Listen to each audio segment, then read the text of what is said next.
Okay.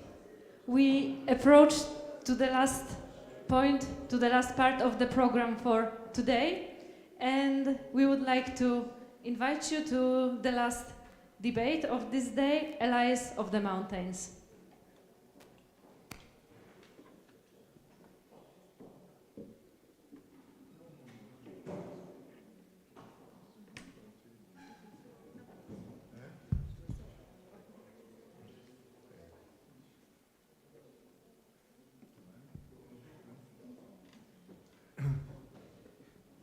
Buonasera, grazie per essere qui a quest'ultimo incontro di questa lunga giornata.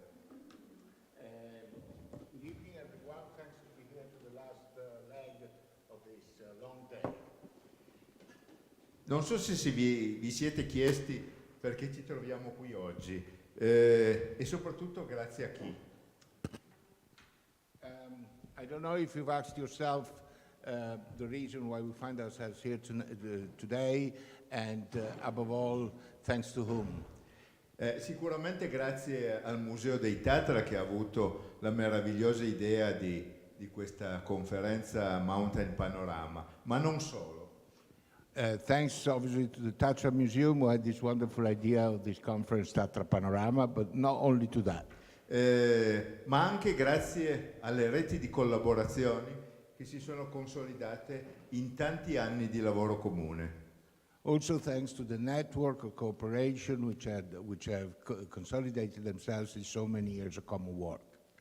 Vedendosi nascono sempre delle collaborazioni e chi non è presente regolarmente sbaglia, perché oggi qui sicuramente voi avete trovato degli spunti e dei momenti di confronto. In meeting each other, you always find occasion for cooperation, and whoever is not present is certainly at odds, because everyone, as everyone knows, when you meet people, usually when you directly are faced with other people, some occasion of interest always necessarily do arise. Ma oltre a questo ci sono anche delle reti, delle associazioni consolidate che sono fondamentali e sempre più importanti per chi si occupa di montagna, che è il nostro settore, ma ci occupassimo di mare o di altre cose sarebbe la medesima situazione. Besides this, however, there are also some networks, some established networks professional networks of people that are dealing with certain topics. That we talk about mountains. We work about mountains, but if you were working about the sea or anything else, you would be the same. There would be professional networks to take into account.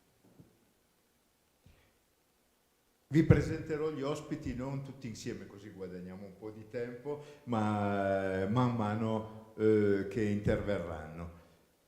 I will introduce my guests, not all together, so we save time a little bit, but one at a time as they actually beginning to talk. Vorrei iniziare con Rosa Laura Romeo, che è del segretariato di Mountain Partnership, che è una importantissima struttura associativa che riunisce realtà di tutto il mondo, collegata alla FAO e alle Nazioni Unite con sede a Roma.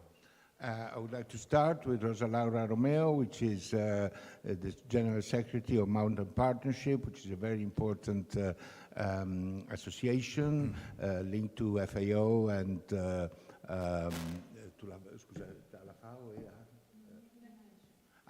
the FAO and to the United Nations, and based in Rome, and so that. E lei è stata al nostro fianco del Museo dei Tatra sin dalle prime battute con la presentazione a inizio dicembre a Roma. She's been by our side since the very first steps with the presentation in Rome, ma soprattutto Rosa Laura Romeo è un punto di riferimento per chiunque voglia occuparsi di montagne e magari lei non è d'accordo, contattatela perché sicuramente vi troverà delle soluzioni importanti. Poi lascio a lei la parola. And she's a reference point for everyone who's interested in making initiatives in the mountains. So I leave it to her now.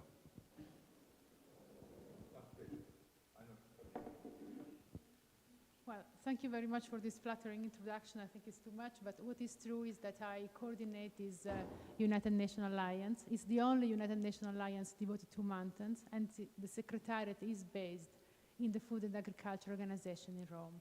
And the other true thing is that you can contact me anytime, and I will, well, with my colleagues, we will do our best to support you and any mountain effort. So I have a few slides. If I manage to use them. Non funzionava.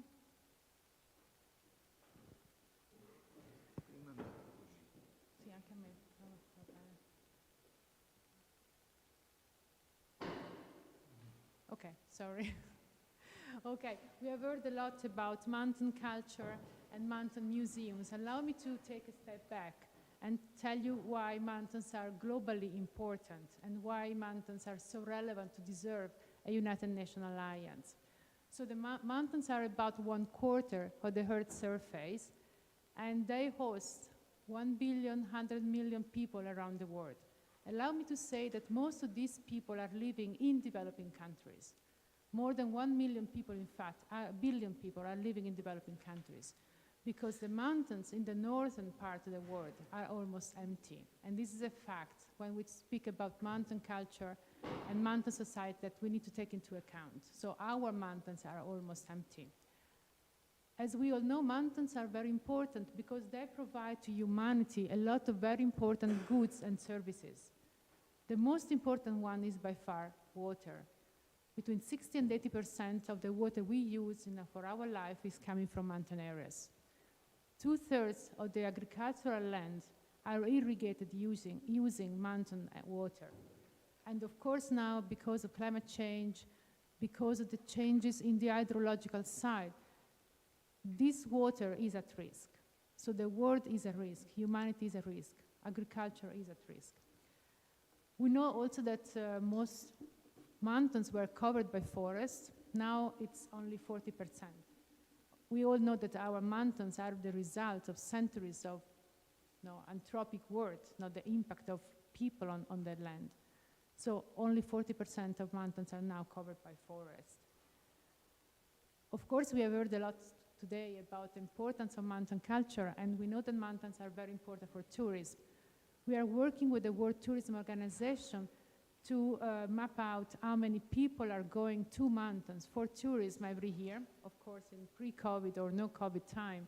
And on average, we say that it's between 15 and 20%. But in a few months, we will have a more accurate figure.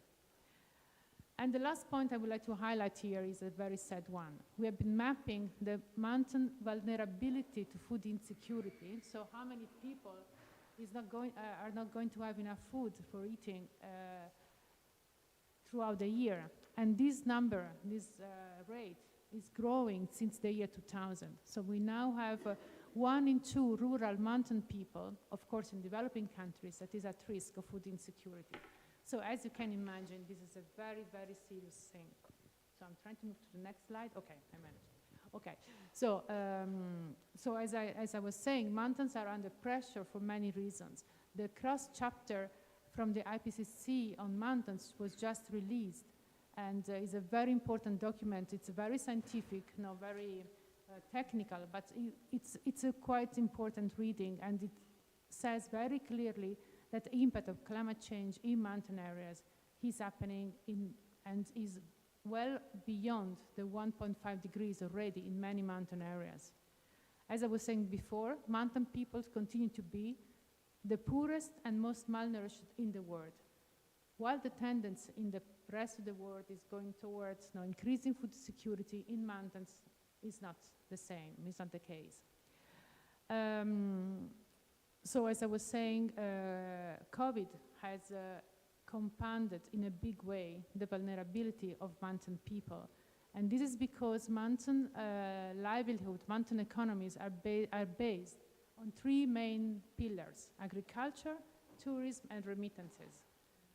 As you can imagine, tourism, especially international tourism, has basically stopped in most developing countries. So most communities have found themselves without any income from tourism. Remittances, because of the economic crisis, has decreased in a very serious way for most countries in the world.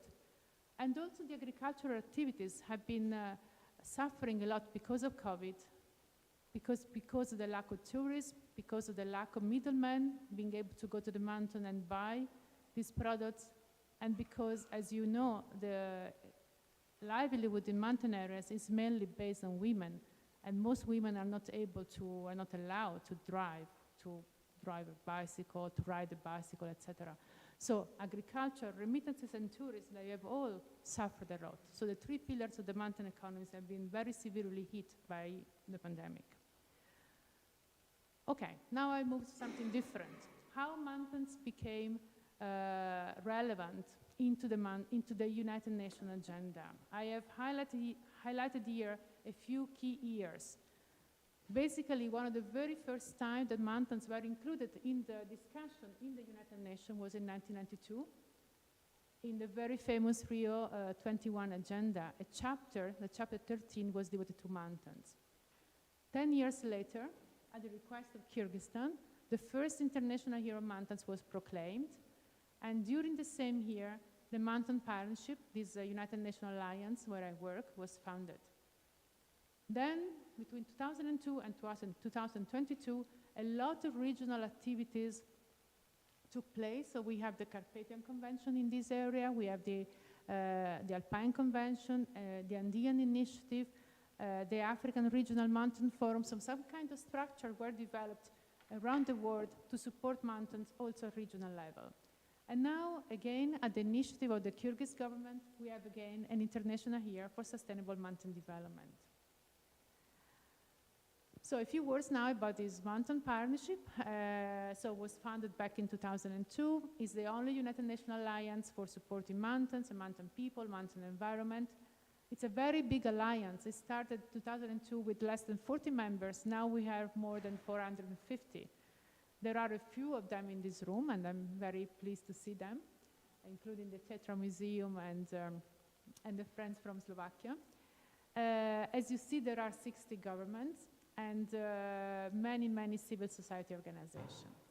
The global meeting of the Mountain Partnership takes place every 4 years and will take place this year in Aspen, Colorado. And this will also be the key event for the International Year of Mountains. And this will be an important occasion to mobilize additional support. A lot of private sector representatives will be there because of the Aspen Institute. So it will be an important opportunity to discuss how the private sector can contribute to mountain development. Okay, we work a lot on advocacy, so try to include mountains in the main UN processes. We promote capacity development. We promote, of course, knowledge sharing and communication. We maintain a website and social media presence, etc. And we promote collaboration among members in a very inclusive manner. So even if you're not a member, we are very happy to collaborate with whoever is interested in promoting the mountain agenda at global, regional, any level. Now, I just would like to share with you information about one program, because I think it could be relevant when we talk about mountain culture. We have developed a program to support local mountain economies, promoting high-quality products. So we have developed this program jointly with Slow Food and other partners. And this program is particularly looking at endangered crops, or also handicraft and other relevant products.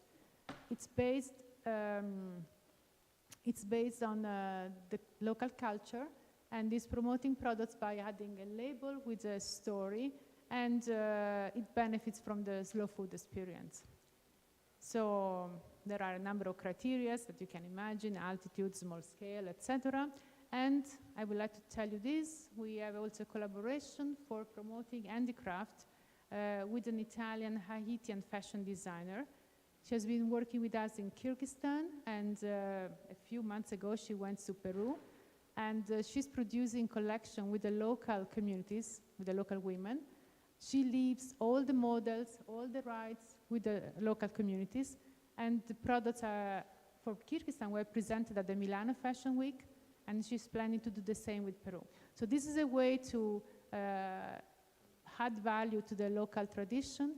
And these women in Kyrgyzstan now are the stars. They were on all newspapers. They work with these fashion designer that had worked with Armani. So, and a lot of young people now are looking at this tradition with new eyes, with a lot of interest. International Mountain Day, 11th of December. I hope you're all aware. The next topic will be Women Move Mountains. With Anna and Emilia, I think we are all aware that this is true. But this will be the theme of the next International Mountain Day. And we have this International Year of Sustainable Mountain Development. It was proclaimed last December. Usually, the international years are decided very well in advance. In this case, was decided only 2 weeks in advance, and the Mountain Partnership was asked to support. Of course, we are doing our best, but we really count on your engagement, on your enthusiasm, on your energy to be sure that this year can produce some results. These are the list of countries that's supported, and this is just to tell you that Poland was one of the countries that supported this declaration to have the International Year in 2022. And of course, it's an opportunity for joining forces and promote concrete action. We really have been discussing about mountains a lot during the last 20 years. Now it's time to move into action. It's time to mobilize resources, investment, to have specific policies, to create committees, to support mountains at all levels. And yes, that was my last slide, and thank you very much.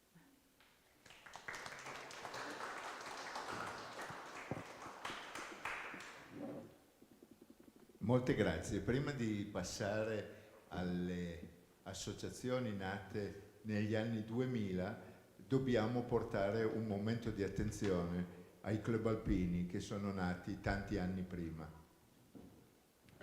Now, before paying attention to the association, to the networks that were born after the year 2000, we should really draw our attention to the alpine clubs that were born so many years before. È qui con noi questa sera Misovs Jodowski, che è il rappresentante del club alpinistico polacco, anche all'interno dell'UIA, che è questa grande associazione che riunisce le associazioni alpinistiche di tutto il mondo. So here we have the representative of the Polish Mountaineering Association, which is also a member of UIAA, which is the international organization that gathers all the mountaineering associations around the world. Thank you very much for the introduction. I'm here as a representative of the Polish Alpine Association, Polish Mountaineering Association, which is in Polish Polski Związek Alpinizmu. Currently, I'm in the position of Vice President of this federation and also President of Nature Conservation Commission. So just a few words about the facts. As we see, we are the organization with 50 years of tradition. However, we are the ancestors of very first mountain tourism organization in Poland. As Aldo mentioned, we are the member of the UIAA, which is the International Climbing and Mountaineering Association. And in Poland, we are a federation of almost 90 clubs with almost 10,000 members. The numbers are growing because since 2 years, we are the member of the Olympic family. So you are probably aware that sport climbing is the part of the Olympic Games in summer, and in the next Winter Olympic Games, there will be a ski mountaineering competition. But here, I don't like to talk much about the sports. I would like to tell more you about our other activities, which are the development of mountaineering and alpinism, and also the nature conservation. So you are probably aware of the fact that since 2 years, the alpinism is a part of our cultural heritage. It's officially in the UNESCO Intangible Heritage List. And here's the definition of alpinism written in the application for the UNESCO Heritage List. So this is the art of climbing up summits and walls in high mountains, in all seasons, in rocky or icy terrain. It involves physical, technical, and intellectual abilities, using appropriate techniques, equipment, and highly specific tools such as axes and crampons. So all activities related to conquer the kind of a mountain difficulties is a part of tradition, like over 200 years of tradition in all the mountains in the world. So our federation creates a lot of programs to support the alpinists, not only on the basic level, but also for advanced climbers. So just a short description of the programs. The very basic one is different courses dedicated to beginners as well as advanced climbers, like in mountaineering, rock climbing, mountain climbing, both in summer and winter. So these are the courses addressed for everyone. However, we have 3 programs addressed to more advanced climbers. One program is yearly open applications to mountaineering commissions. So each year, approximately 100 climbers applicate to our federation to get some funding for different kind of expeditions. But the program which I'm particularly proud of is youth team of Polish Alpine Association.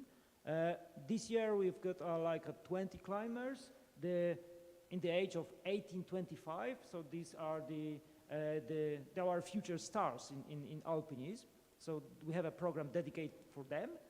And probably the most famous one is the Polish Winter Himalaya program. Now it has been changed after the winter ascent to K2. We changed it to Polish Sport Himalaya program. So this is the program for the most experienced climbers in Poland. And we support them to organize expeditions to the high mountains in the world. Like last year, they've been to Peru, to Cordillera Blanca. And this year, there's a big expedition to Garhwal Himalaya in India. So we are not we no longer think about conquering the 8,000ers, because this is the more commercial way of going to the mountains now. But we are thinking more about climbing the 7,000 or 6,000 meter mountains, but we are trying to get back to the roots of alpinism. So to conquer the mountains by new routes, by difficult routes, and in the more remote areas that the commercial expeditions to the Himalayas. But I would like to mention the other part of our activities, which is nature conservation and environmental education. Actually, this is my job in the federation, because I'm also an academic teacher and in tourism geography and ecology. So 10 years ago, we established a kind of a climbers initiative. We call it our cracks, nasze skały. So since over 10 years, we're trying to manage the access to protected areas in the mountains and in the other climbing areas, trying to find a way how to combine nature conservation and access to the mountains, which is, as you probably know, kind of a difficult issue, especially here in the Tatra Mountains. We've got a lot of different issues related to mountaineering and climbing, many restrictions. Some of them are very reasonable, some of them maybe should be changed. So this is our job, to negotiate the issue of access with different environmental offices, environmental organizations. We also create programs for nature conservation in our federation. There's a kind of a voluntary restriction program for bird and vegetation protection. So this one becomes more and more popular in rock climbing areas in Poland. So we try to protect birds' nests and fragile vegetation on cliffs. And during our courses, we have a kind of a broad training program on nature conservation and environment conservation. Actually, in 2 weeks, I'm organizing a series of lectures on nature conservation for our future instructors. So all our instructors are trained to educate people how to visit the mountains in a nature-friendly manner. So this is a short description of our activity, and if you will have any other question, just do not hesitate to ask them after our short discussion. Thank you.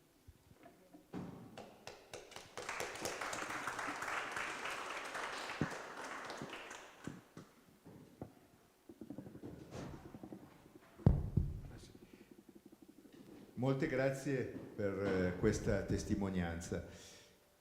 Passiamo a un altro genere di associazioni. Già negli anni '80 la UIAA, che lui ha citato, aveva iniziato una serie di primi incontri sulla documentazione dell'alpinismo e delle montagne, cosa che poi con il passare degli anni è morta per... non so, un po' per disinteresse, un po' per logoramento, un po' per forse motivi interni.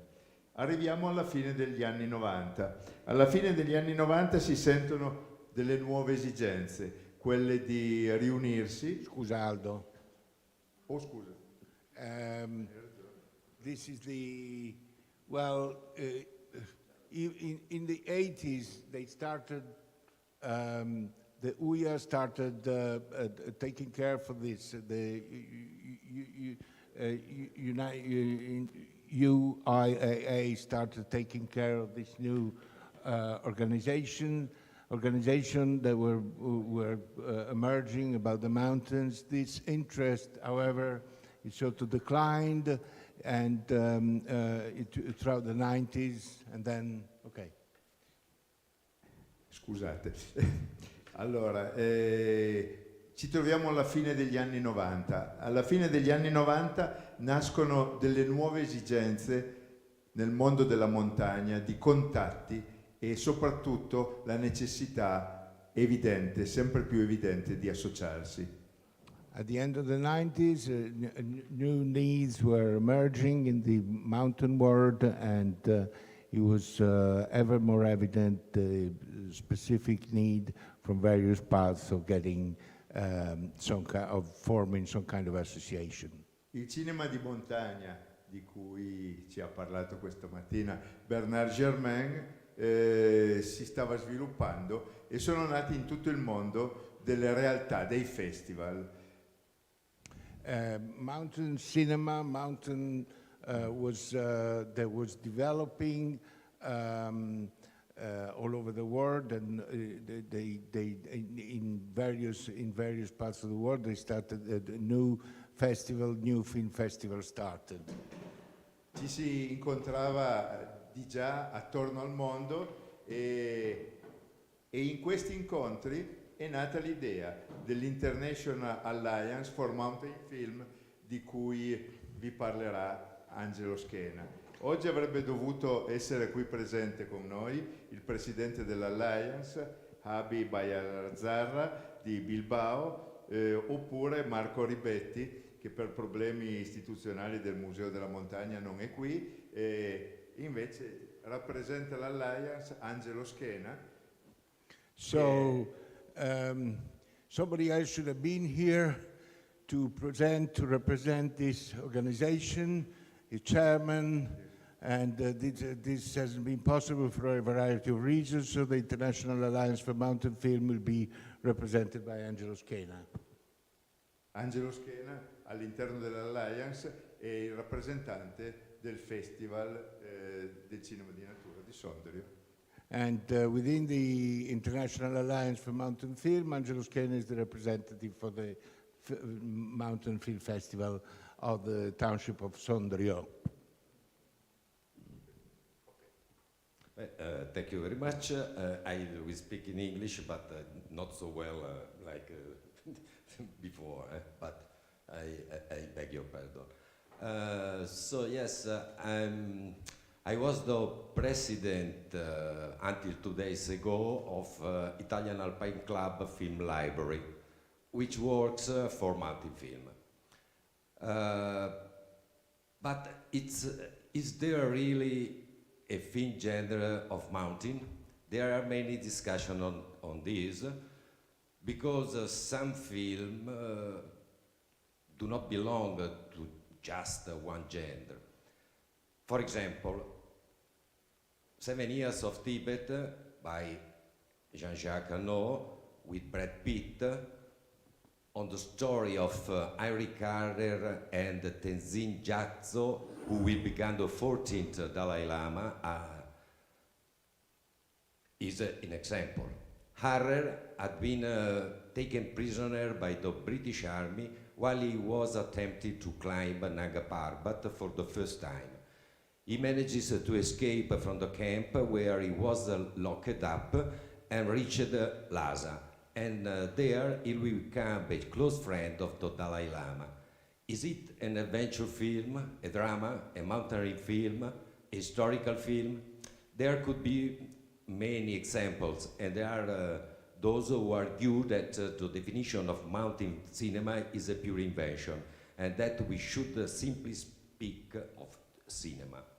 In the end, custom overtook the theoretical debate, and many now believe that it is more than legitimate to talk about mountain cinema. And this is Brad Pitt with Henry Carrer, Tenzin Gyatso. Telling the story of mountain cinema is impossible here. However, I would like to point out that the Italian Alpine Club, the National Mountain Museum of Turin, and the International Alliance for Mountain Film have edited a book entitled Let's Climb, History of the Mountaineering and Climbing Film by Roberto Mantovani. I saw him before, but okay. By Roberto Mantovani, published in 2020 and presented at the Muse as part of the Trento Festival. I would add that a little while ago in Trento we presented the book The Memory of Light, written by Antonio Massena, on the history. On the history, where is this one? Okay, on the history of the CAI Film Library.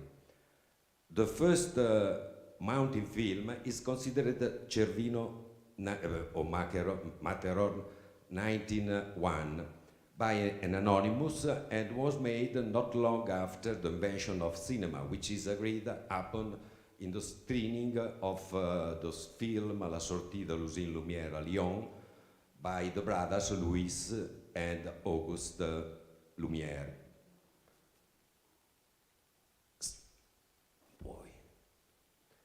Mantovani, in his book, identifies a series of trends that distinguish the development of mountain cinema. For example, the season of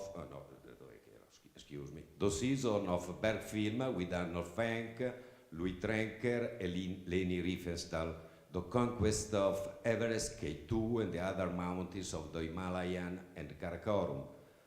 The 80s with the 3 Days, One Summer by Fred Zinnemann with Sean Connery. The 90s with many documentaries, Everest by David Brechers. On the 1996 tragedy narrated by John Krakauer in his book Into Thin Air. The New Millennium with Touching the Void by Kevin MacDonald, on the incredible story of Joe Simpson and Simon Yates at Sula Grande. Stories and biographies of mountaineers with the perfect photography and a lot of adrenaline.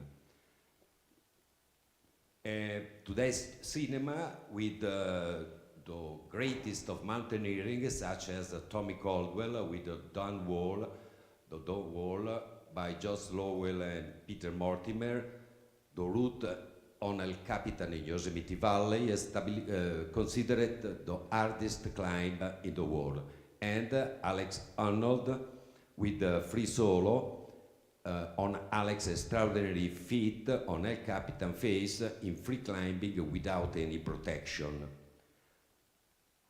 A few words about the CAI Film Library. It is located in Milan, and the film heritage of the Italian Alpine Club is preserved there. There are the film K2, Italian K2 by Marcello Baldi about the conquest of K2 by Ardito Desio, Achille Compagnoni, Nino Nacedelli, Walter Bonatti, etc. The G4, Mountain of Light by Renato Cepparo with Walter Bonatti, Carlo Mauri, Riccardo Cassin, Fosco Maraini, and Italians in Antarctica by Carlo Mauri. There are also some historical camera used over time by mountaineers in expedition around the world. The presence of mountain cinema in the Alpine Club dates back to 1935, when some members of the UGET section of Turin began to produce and distribute a certain number of films. In 1946, the Cinematographic Commission was established in Turin, and in 1951, on the initiative of Amedeo Costa, the commission was transferred from Turin to Milan. Amedeo Costa made a proposal to the CET, Tridentini Alpinist Society, which was organizing the 64th CAI Congress in Trento. Why wasn't there a review of mountain film that mountaineers would certainly enjoy for the occasion? It was 1952, and that was the first mountain festival, which became and still is the most important world showcase of mountain cinema. In its 70 years of life, it has had a truly incredible development and increase. The festival is held every year and is a really important moment. In those days, directors, producers, mountaineers, writers come to Trento, from all over the world. As part of Trento Film Festival, the CAI Film Library awards each year the Mario Bello Prize to a film that represents mountaineering in its aspect of human, cultural adventures, respect for the environment, etc. Last year's winner was the film The Wall of Shadows by the Polish director Eliza Kubarska. After Trento, starting from 1969, there are many mountain film festivals that are born in Italy. Here it is also Sondrio Festival, the festival of my city. At a certain point, the need arose to form an alliance between some of the main festivals in the world. Currently, the festival united in YAMF, YAMF also, are 26. We see some of them in the Imagine, Mendi Film Festival in Bilbao, for example, Ulju in Korea, Kathmandu International Mountain Film Festival in Nepal, etc.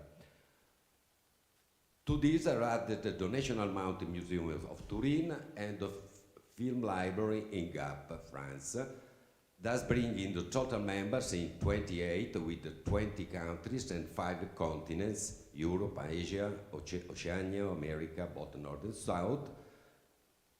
But how did the idea of the YAMF come out?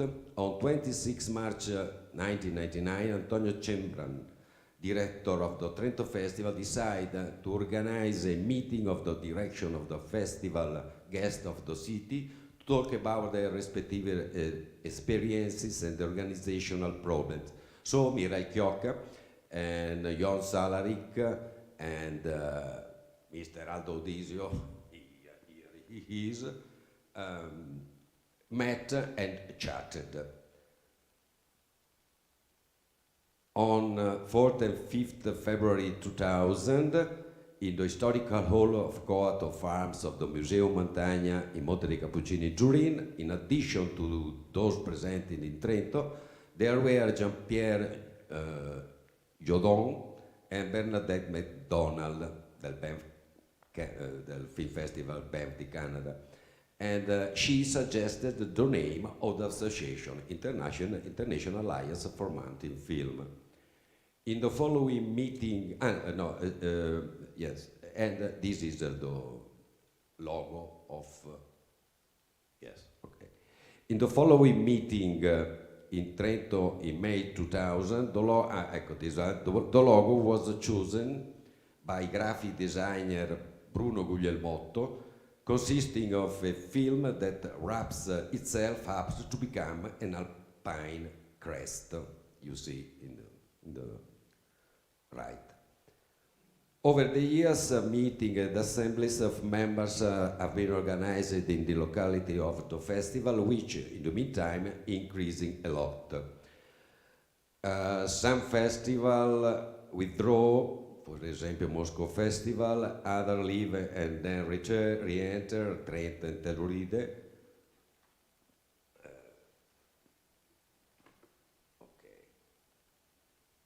During these first 22 years, 4 were the president: Tony Cembran, Mirai Chiocca, Jon Salaric, and now Javi Barayazara del Mendi Festival of Bilbao. Coordinators were Aldo Audisio from 2000-2018 and now Marco Ribetti, both of the Museum of Mountain in Turin. These are the main common events carried out by the IANF. In 2000, the traveling exhibition Louis Trenker, The Myth of the Mountains in celluloid, with a volume dedicated to Per Film Master. In 2001, the establishment of the Alliance Grand Prix, an annual award for a character or director was contributed to the evolution of mountain cinema. Here we can see some of the winners. In 2002, the award ceremony for the most significant work in the history of mountain cinema, identified in the film Étoile et Tempête by Gaston Rebuffat. In 2004, the Mountain Cinema Days, directing lessons to be held by mountain directors. The first edition was held in the Gran Sasso Park with Kurtenberger, the second in Lugano in 2010 with Fulvio Mariani, and the third in 2014 thanks to the commitment of Gabriela Kuhn of the Zakopane Festival. In 2012, the poster of International Alliance for Mountain Film Exhibition, which was circulated in several IANF festivals. In 2017, the book Action Let's Climb. In 2018, the realization of the theme of IANF, and here it is.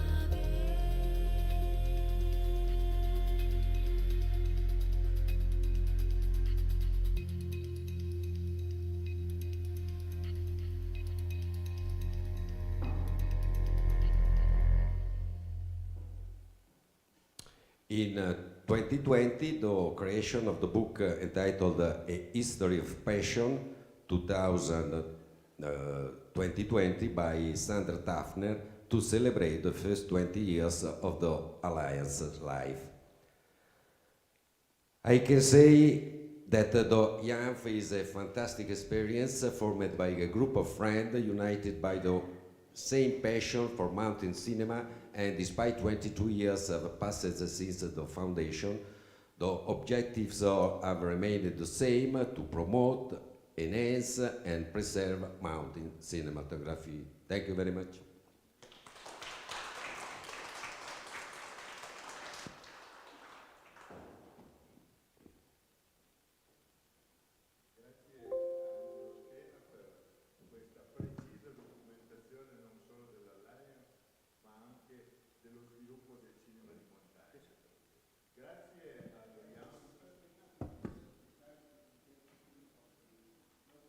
Alliance, but also of the history of mountain cinema. Grazie all'OIANF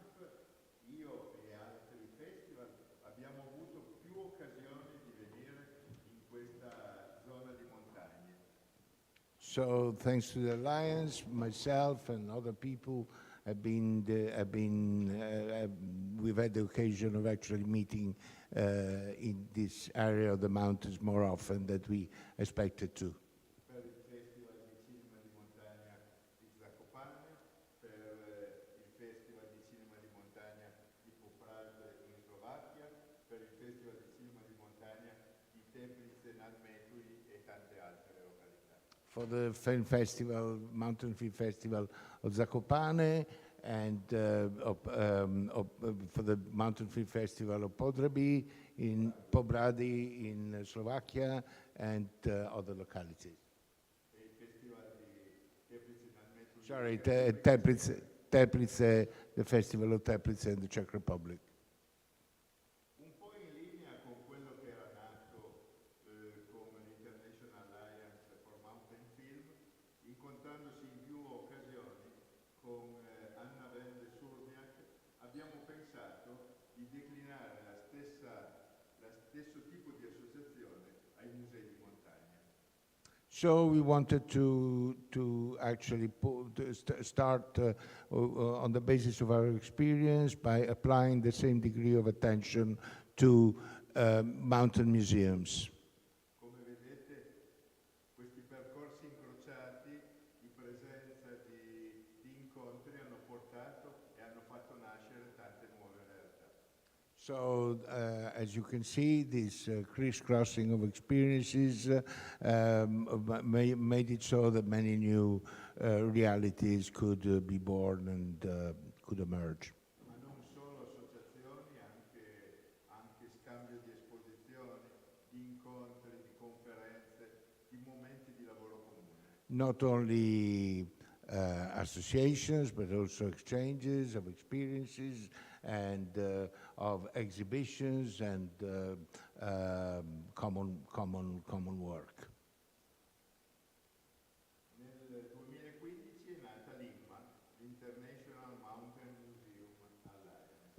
In 2015, IMMA was born, which is the International Mountain Museum Alliance. Emilia Pomakiewicz-Wagner, che è l'anima di questa conferenza che stiamo vivendo oggi, vi parlerà appunto di questa associazione dei musei di montagna. So Emilia Pomakiewicz-Wagner, who is the soul of this conference that we are living through in these few days, will actually introduce to you the International Mountain Museums Alliance.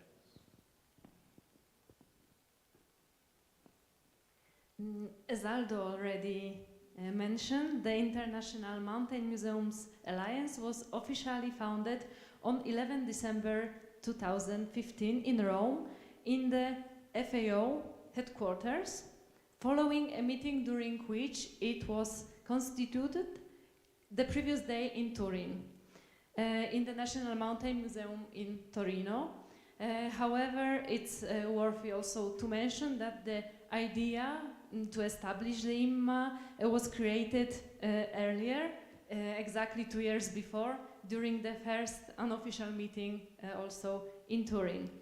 Now, I would like also to emphasize that if it wasn't for the cooperation and friendship of two people that are today with us, the Tatra Museum's director Anna Vende Surmiak and Aldo Audizio, and that was approved officially with the help of Rosa Laura Romeo, IMMA wouldn't existed.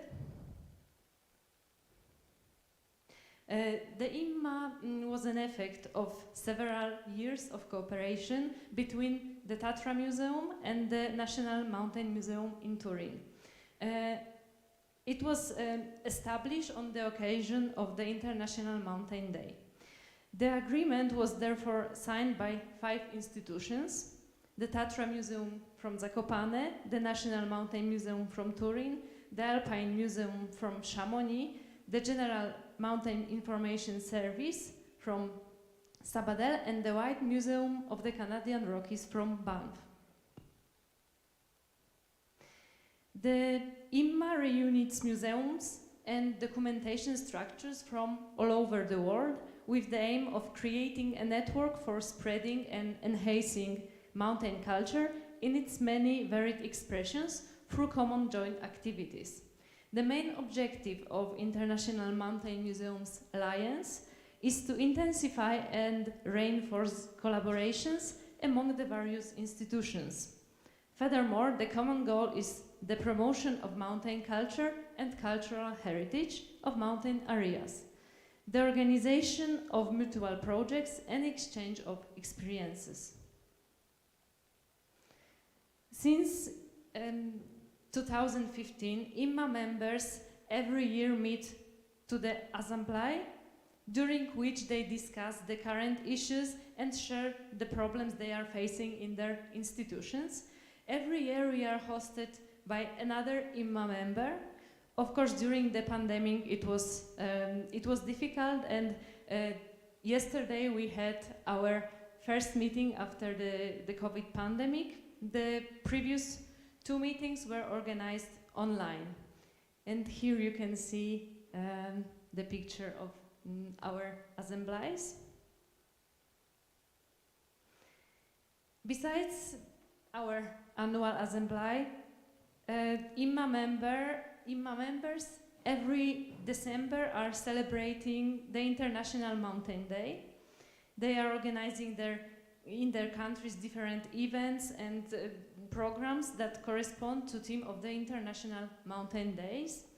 Except that they are also participating in the European Museums Night, and they are organizing some exhibitions together. One good example is also the presentation, the little exhibition of the photos you for sure saw in the front of the main building where we are now. We are presenting the pictures from different places in the mountains. From each one we received from our members.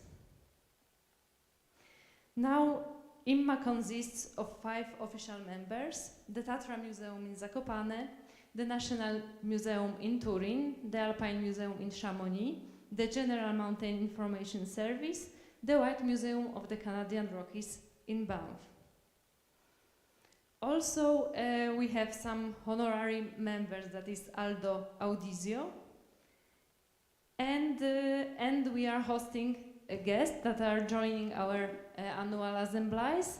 This is Basque Mountaineering Museum MOA from San Sebastian and the Swiss Alpine Museum in Bern, and sometimes join us also Nepal Mountaineering Association. I would like to say also that we are still developing, and we hope to attract new members and to develop our association in the future, to expand the cooperation also between us. We can implement some common projects, and Mountain Panorama, our conference that we are organizing together, is just the beginning of this development. Since yesterday, I would like to also emphasize that we have a new president of IMMA. It's Carles Capellas that is now with us, and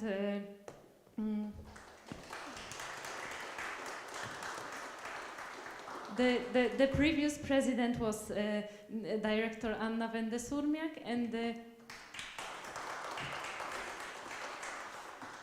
and the previous coordinator and the current one is Daniela Berta from the National Mountain Museum in Turin. Thank you.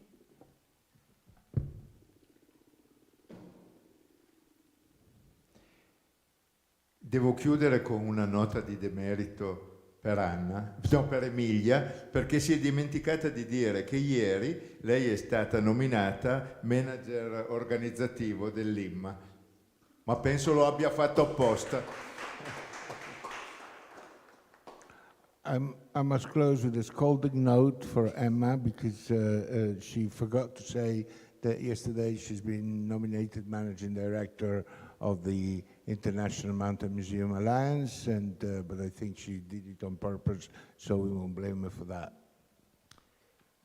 Bene, adesso abbiamo ancora una novità che io penso sia molto importante. Li abbiamo lasciati per ultimi, non perché sono collocati molto lontano da Zakopane, ma perché questo mi sembra sia la giusta conclusione di tutta una serie di collaborazioni. We have something more that we left for the last minute, and even if they are very far from Zakopane, but we think that that is a really good way to end up our proceedings today. Abbiamo collegati con noi da Ushuaia Mariano De Antueno e Lola Urrutegui. We have connected with us from where? Ushuaia? Ushuaia. Sorry, dimmi i nomi, scusa. Mariano De Antueno Mariano De Antueno e Lola Urrutegui. e Lola Urrutegui. They can't hear, apparently. No. We can listen to you properly. Ok. Nelle mie varie occasioni di peregrinare per il mondo, per il museo che dirigevo, sono stato molte volte a Ushuaia e ho visto nascere una importante realtà che è il Festival di Cinema di Montagna, che si identifica rispetto agli altri con un segno particolare, che vuol dire silenzio in sala. Pilgrimages around the world for following this mountain film festival. I've had the occasion of being many times, finding myself many times in Ushuaia, and where I could actually witness the birth and the emergence of this film festival, which is identified with a particular sign, a particular symbol, which is that of be silent silence in the audience, please. Recentemente nelle terre australi d'America, sia dell'Argentina che del Cile, è nata un'associazione che si chiama Red FAP.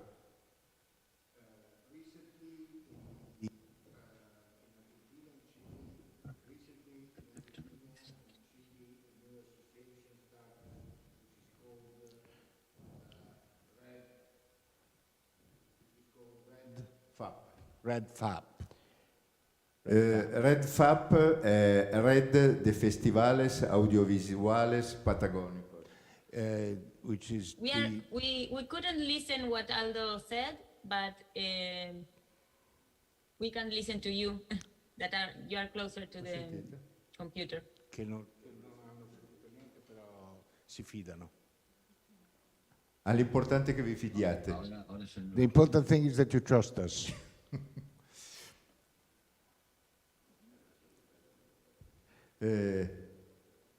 Red FAP non è solo una struttura associativa di montagna. Red FAP is not just a mountain association. Momento, risolviamo il problema.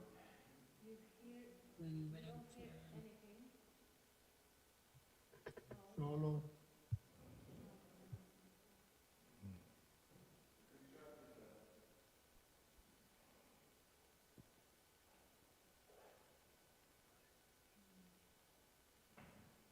¿Tú entiendes ahora? Sì.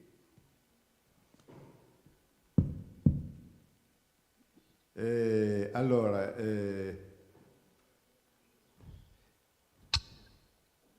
Mariano De Antueno e Lola vi racconteranno che cosa è esattamente Red FAP. Mariano De Antueno and Lola will tell us exactly what is Red FAP.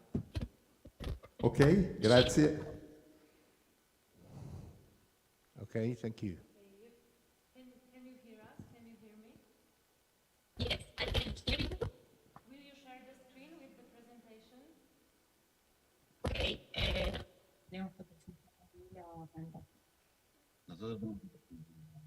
I think you have the presentation. If you can put the control, that will be enough. Because, yes, you can the screen.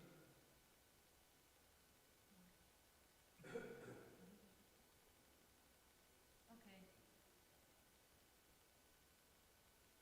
In fact, in the streaming you are making in YouTube, Yes. you have one of the sheets of presentation. If we can put the first one.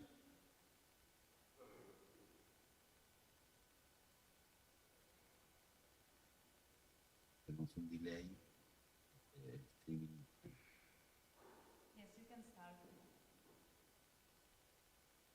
Okay, first of all, thank you for giving the opportunity to us to show the work we are doing in Patagonia in the audiovisual sector. Um, my English is a bit rusty, but I will do my best to be able to present you the most important of the spirit of this network. My name is Lola Urruti, this is Mariano D'Antueno, and we work together in Ushuaia Mountain Film Festival, and we are part and fundators of the Patagonian Audiovisual Network that was born in the year 2020 when many of us were confined due to COVID pandemic, and we're trying to do our best to keep alive our cultural work. If you can pass to the second sheet. Thank you. This network is best known here as FAB network. And as you can see, all the objectives we have are regarding to promote and protect diversity and cultural identity of Patagonia. As I was saying, this was born in the pandemic, and the virtuality gave us the opportunity to start thinking of making these relations between different festivals in Patagonia, Argentina, and Chile. And we started to show the work we were doing together and finding some common points in our works. One of these are, for example, regarding the contents we show, regarding the way of life, not only putting the in the actual times the historic and antique Andean ways of living, but also all the cultural and social problems that we live in these areas, in these mountains. Together with that, the virtuality gave us the opportunity to start showing the work of the network in different platforms of on-demand contents, and this way to reach all Latin America, showing the different audiovisual projects. If you want to pass to the second sheet. Thank you. We are at the moment more than 30 organizations. We do have some aspects in common. For example, regarding the kind of organizations we are, most of us are non-governmental associations or independent cultural collectives. So this means a lot in terms of the kind of contents we want to show and the way we want to protect our Andean identity. There are almost non-commercial organization among the festivals that take part of the network. Want to pass to the next sheet?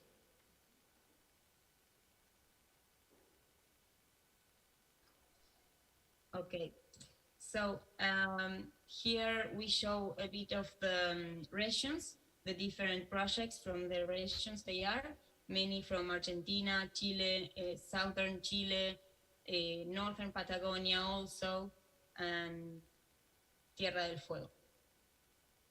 The next one.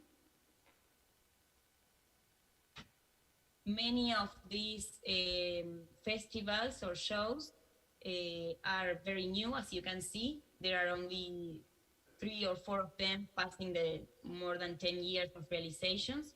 So this means a lot to us, because this means that we have a lot of work to do in terms of giving place to new projects and making more visible the culture of the Andes through the audiovisual and the cinema.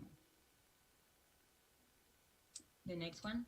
This, sorry, one more thing about that is that also we feel very inspired for all of you in Europe that have organization with so a rich history, and here we are maybe just starting to organize and take part of this kind of networks. The next sheet shows that many of us are organized as festivals, but we also in the network make place for smaller projects, just as shows or just meetings, annual meetings of cinema. And this is important also because being a festival here in Patagonia is not that easy. It demands, no, the other one. The sheet before. Sí, pero tenemos delay, no va a ser, pero... Yeah. Okay, so in that one you see that if you can see that most of us are festivals, but not all of us, and this means a lot to the network because there are, for example, many educative projects made in schools, for example, small shows of cinema and realizations the students do. And we think that is very important for this network because we really want to make place for making visible the different cultures and identities through all Patagonia. Now we can pass to the other sheet. So here we can see that there is quite a balance in the year between all our different festivals. So that makes also an interesting cultural offer of cinema in the region. And the other sheet. Okay, so these are some of the activities that we were doing.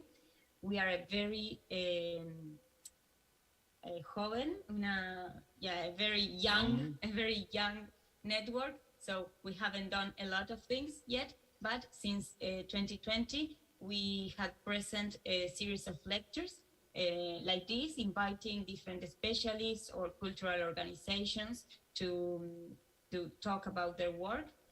We are trying to connect new screens and smaller screens to these virtual platforms that I was mentioned, that make possible that we take our message more to Latin America and maybe more than that also in the future. And we have also take part of a short film lab for very young realizations or realizators that are starting in cinema. And that is the main things we were doing. Of course, that presenting the network in the different festivals that take part of it. So next sheet, and we can finish with that. Quieren poner este video. On the trailer of the network, we can see it now.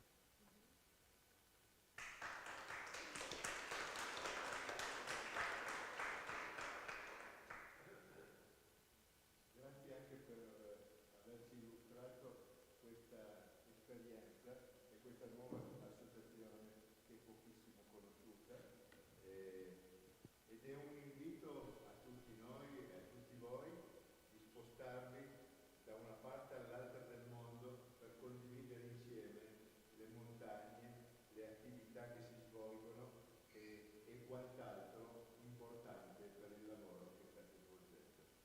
So thanks a lot to you for having shared with us this experience, this new experience, and it's also an invitation for all of us to move around the world, to partake in these activities, to these festivals, and all of the initiatives that are taken which are relevant to the kind of work that you're doing.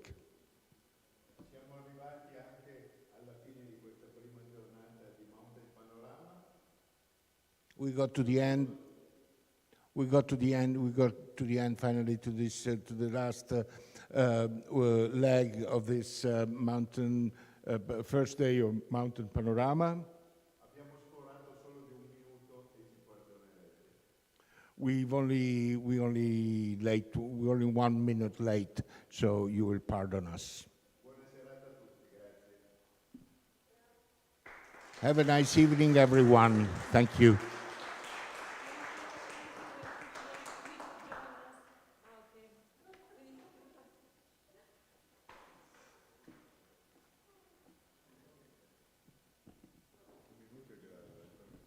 Thank you very much for your attention. And now just have a quick rest, and we meet at 8. All those of you who declared to come to the dinner, we meet at Zakopiańska restaurant in Jagiellońska 18, next to the Hasior's Gallery at 8 p.m.